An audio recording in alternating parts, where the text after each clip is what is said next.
P-Dog from this podcast Socks.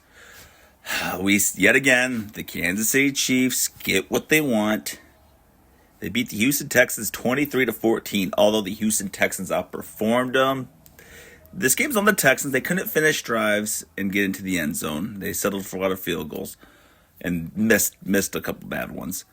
But I'm so tired of, this game here was so, it's irritating. This is why I hate the Chiefs. Andy Reid, Pat Mahomes, the whole entire organization. It's dirty. Pat Mahomes is a greaseball. He's slimy. He is a dirty, dirty player. He should be fined.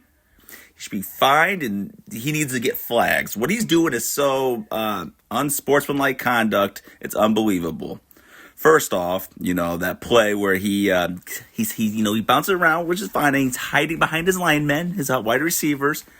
And then, he had multiple times to, get down and he sits there and he waits for the guys to come in. Now, the thing is, the two defenders hit each other and they barely nick Pat Mahomes. And then they throw an unnecessary roughness call on the defender, on the Texans.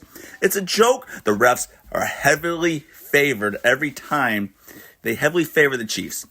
Rarely a penalty goes against them. The NFL needs to investigate whatever the hell is going on here. It's a joke.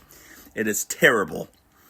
And it's embarrassing for the league. It really is. And then after another call happens, it gets egregious. So Pat Mahomes had a couple calls. And then all of a sudden, while he's running out of bounds, the defender gently just places his hand on his the number on the back of his jersey. And Pat Mahomes does a little fake acting, a little LeBron flop. And thank God the refs didn't give him a call there. But it's just very dirty. Pat Mahomes, I have zero respect for him. We hated Tom Brady and the Patriots in that era. I think that was more so, there was some scandals, but other than that, the play on the field was always pretty classy for the most part. Even though, we did hate them, but we hate them for winning. The Chiefs, though, we hate them because all these unnecessary stuff they do. And they're gonna have a tough matchup next week against the Ravens or the Bills. And I'm sure there's going to be more cheap stuff that they're pulling out of their bag. They're cheap, and Pat Mahomes is not the greatest of all time, and his karma is coming. And his next hit, I hope you got to hit him harder. You got to make these hits count. I don't even care if you get thrown out of the game. Be dirty back and show them what's up. And follow this podcast Socks. Let's go Bills or Ravens. Whoever plays them next week, knock these cheap ass team out. This dirty ass team. Kick them out of the playoffs. Follow this podcast Socks.